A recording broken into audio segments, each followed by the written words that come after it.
everyone. Welcome back to our modern day mystery schools. We wrapped up our beloved Death is Transition, Time at the Door of Eternity last week. And our author, Dr. Eddie Villamoria, will be here with us this weekend. I am ridiculously excited to share your thoughts and your comments and your questions and your constructive criticism with Eddie in this room very soon. I hope to have that video uploaded for you by next weekend, super soon. So if you wish to bypass my rambling preamble, just go ahead and push the blue numbers down below. There's a blue timestamp, and that'll take you right to the reading of the book. Now, this book, Unfolding Consciousness, is a mammoth 4-volume, 1,000 plus page textbook. It's what I've called the secret teachings of all ages for our new millennium, like Manly P. Hall's Secret Teachings of All Ages for the New Millennium. Unfolding Consciousness, Exploring the Living Universe, and the Intelligent Powers in Nature and Humans by Dr. Eddie Villamoria. Maybe we can call these little times together our UC Online University, Unfolding Consciousness Online University. Why not? Unfolding Consciousness is a remarkably coherent collection of perennial philosophy with references and links to the complete original teachings. So it's a reference manual. Eddie did not come up with this. This is the ancient teachings, the perennial philosophy.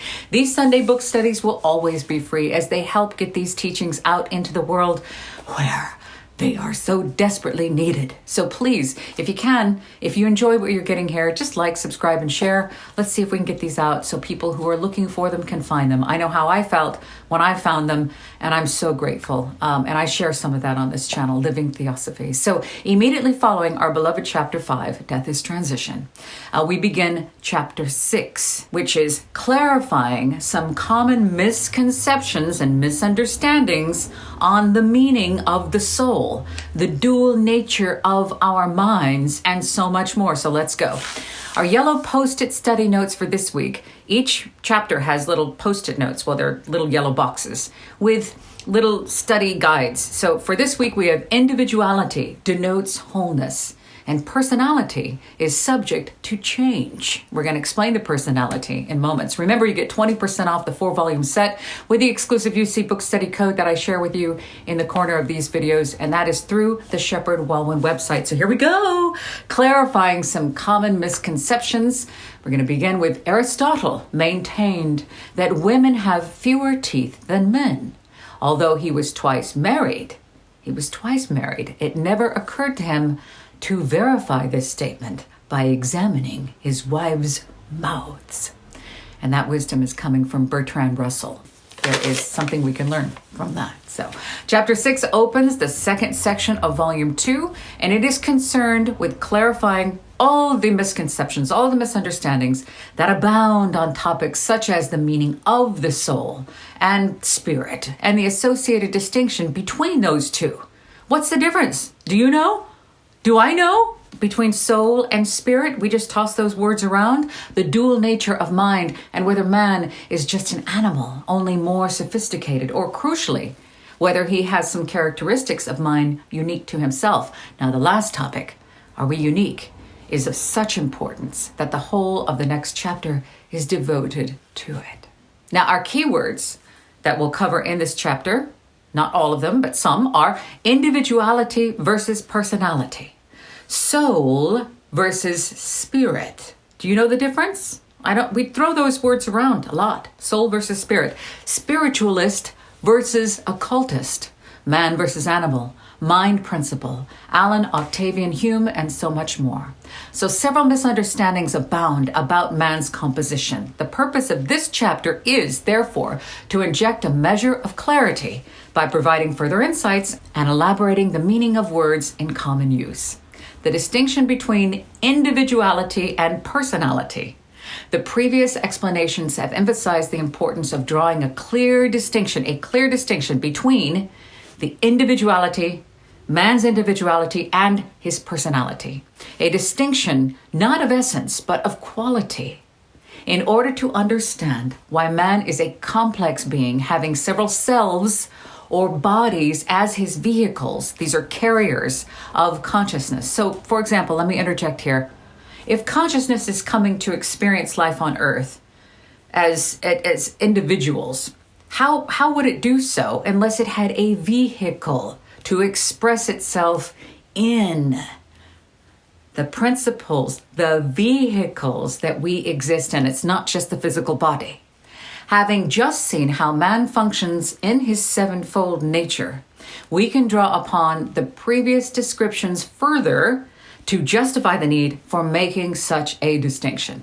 So the term individuality comes from Latin individuus, which means indivisible. You cannot divide it. From in, meaning not, in, and opposite of, and dividuus, which means divisible.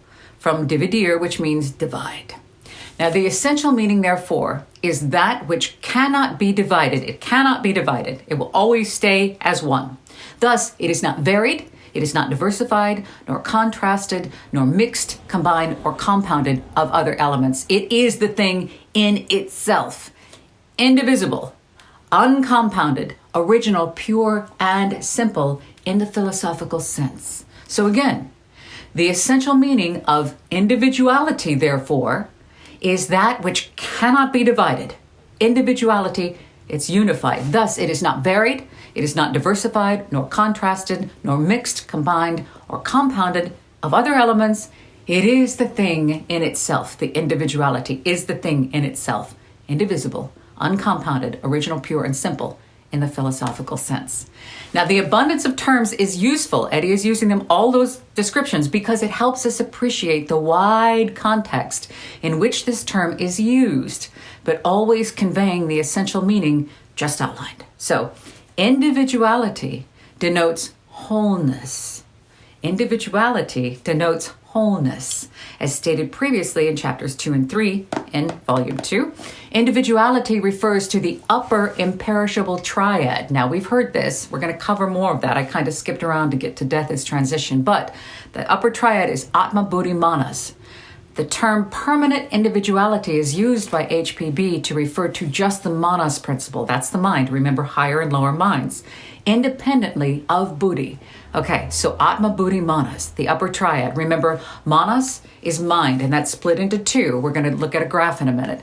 Mind is higher and lower, but the higher is linked with Buddhi. So Blavatsky is using individuality to refer to just the Manas principle outside and independent of Buddhi, also known as the inner ego, the higher self, the higher ego, or the reincarnating ego.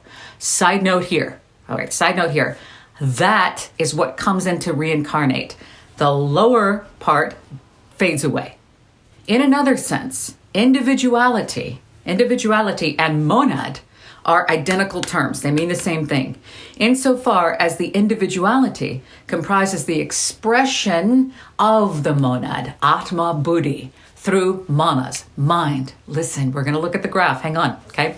However, the former word, individuality, is used in a general sense, whereas the latter, monad, is more technical and specific. So both words are convenient because of their distinctions in their usage. This is very theosophical. This is all what they explain in the theosophical teachings. So if you're not a student of Theosophy, just stick around. We're going to get there, okay? In contradiction to the individuality, the personality is made up of the middle and lower natures. It is a composite. It's combined. Therefore, it is mortal and subject to decay and death, and that's what fades away at death. Okay? That's the part that fades away. So again, unlike the individuality, the personality is made up of the middle and lower natures. There are 7. So the lower quaternary, which are, do you remember? Kama, the desire and passions principle. Remember, we have kama, and then prana, the life force. So whatever activates a biological piece of meat to being alive, that life force is also there. Then we have the linga sharira. Do you remember what that is? The linga sharira. Am I saying that right? That is the astral body or the double. And anybody? The stula sharira? The stula sharira? I'm not very good at that. The stula sharira? God. Anyway, the stula sharira is the physical body. Remember the physical body. So man is a 7-fold creature, right? 7-fold being. Atma, Buddhi, Manas, higher and lower mind. manas, okay? The Atma Buddhi and the higher mind is what comes back. And then you have the lower quaternary, which is kama, right? Prana, life principle. Kama's desire, desire, life principle, astral body, physical body. The personality is a composite, meaning it's combined. Therefore, it is mortal and subject to decay and death. That's what fades away when you die. You get many of them, you just that one sloughs off. The term personality is also highly suggestive of its essential meaning. It comes from Latin, and the word is personare, to sound through. This is important, to sound through. For example, a mask or a false face as something spoken through.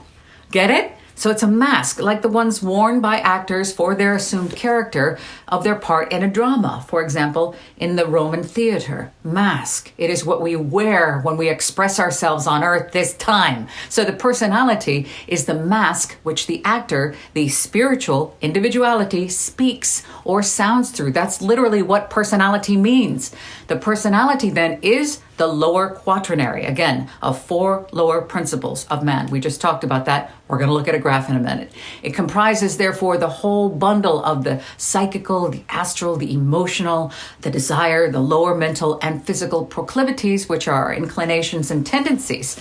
All the karmic attributes of our physical lives, our characteristics, our memories, our impulses, are contained within the range of our personality. This is brilliant. Thank you, Eddie. What we call man, or a human being, is the combination of the higher triad, Atma Buddhi Manas, individuality, that which is eternal, and the lower quaternary, the personality, that which fades away during the span of life on earth at the end of it. So let's take a look at this table. Here we go. Ready? Let me get my glasses. This will help. Looking here, this is on page 21 of volume 2, and this will make more sense. I know some of you like the graphs here. We have over here man as one unified entity.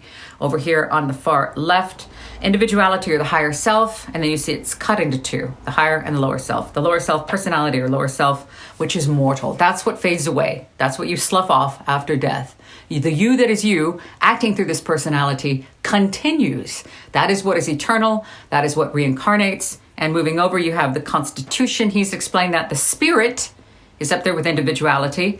The soul is underneath that. So it's going down to body. So spirit, soul, and body, they're separate things. See, they're separate. So soul is not spirit exclusively. They're 2 separate things. Over here, we're going to go again through the 7-fold nature. If you have studied any Theosophy, they always talk about, they start with the 7-fold being. We are a 7-fold existence. We are a 7-fold creature. So here, Atma, Buddhi, Manas, and then you have the Buddhi, Manas, the higher mind. So Manas is split into 2, the higher and lower mind. So the lower mind is associated with the lower quaternary, and we can see the quaternary here. You have the lower mind associated to kama, which is kama, desires. Remember the Kama Sutra, which many of you are familiar with, is the book of desires. Kama means desire or passions. So you have that as what the lower mind is associated to, which is the personality. And then we have prana, the life principle under that which activates our matter into life, the life force.